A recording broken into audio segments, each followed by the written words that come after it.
नमस्कार. श्री स्वामी समर्थ. अक्कलकोट संस्थानाचा इतिहास.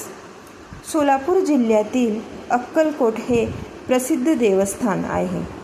येथे श्री स्वामी समर्थ यांचे मंदिर असून अक्कलकोट शहर कर्नाटक राज्याच्या सीमेलगत आहे. सोलापूर जिल्ह्यात अक्कलकोट तालुक्याचे हे शहर तालुक्याचे ठिकाण आहे. धार्मिक महत्त्व. स्वामी समर्थांची नगरी अक्कलकोट हे स्वामी समर्थ भक्तांमध्ये प्रसिद्ध आहे. अक्कलकोटला स्वामींचे भव्य मंदिर व त्यांचा गावातील मठ आहे. मंदिराच्या अन्नछत्रामध्ये प्रत्येक दिवशी अंदाजे 4-5 सहस्र भाविक महाप्रसाद ग्रहण करतात.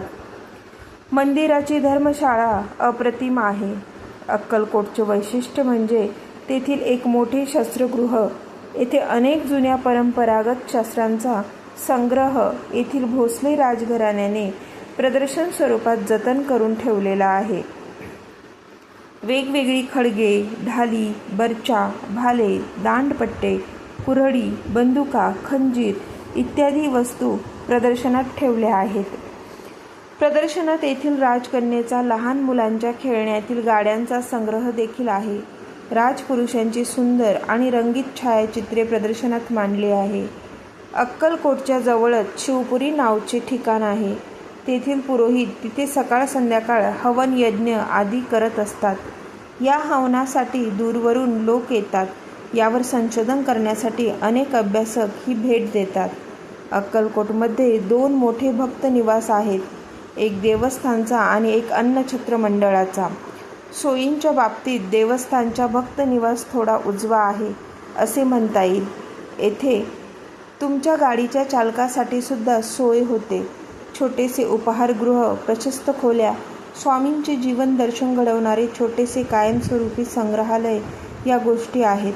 अक्कलकोटमध्ये आता नवीन अन्नछत्र उभारण्यात आले आहे. अक्कलकोट संस्थान.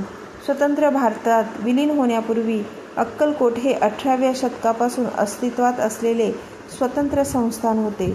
फतेहसिंग भोसले हे संस्थानाचे पहिले अधिपती होते. हे संस्थान डेक्कन स्टेट्स एजन्सीच्या अधिपत्याखाली होते. संस्थान 498 चौरस मैलांत पसरलेले होते. संस्थानाची सीमा हैदराबाद संस्थान व बॉम्बे प्रेसिडेन्सीला लागून होते. इसवी सन 1708 मध्ये राणोजी लोखंडे याला पहिल्या छत्रपती शाहूंनी दत्तक घेतले आणि त्याचे नाव फतेहसिंग भोसले झाले. इसवी सन 1848 पर्यंत अक्कलकोट सातारा संस्थानचा एक भाग होते. जेव्हा साताऱ्याच्या शाहूंना ब्रिटिश सरकारने राज्यभ्रष्ट केले तेव्हापासून अक्कलकोटला स्वतंत्र संस्थानाचा दर्जा मिळाला.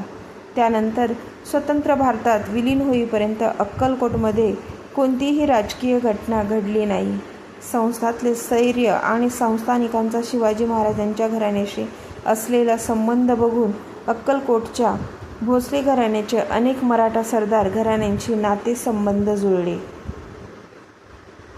भारताला स्वातंत्र्य मिळाल्यानंतर वर्षभरातच वल्लभभाई पटेलांनी अक्कलकोट संस्थान भारतात विलीन केले आणि मुंबई इलाख्यात दाखल केले. भाषावार प्रांतरचना झाल्यावर अक्कलकोट आणि त्याचा सातारा जिल्हा महाराष्ट्र राज्याचा एक भाग झाला. अक्कलकोट हे सोलापूरपासून 35 किलोमीटर अंतरावर आहे. सोलापूरहून अक्कलकोटसाठी नियमित बस सेवा आहे. इथे राहण्यासाठी भक्त निवास आहे व अन्नछत्र मंडळातर्फे दुपारी 12 वाजता रात्री 8 वाजता महाप्रसादाची सोय आहे. वटवृक्ष स्वामी महाराज ट्रस्ट, अक्कलकोट, जिल्हा सोलापूर. भक्त निवास.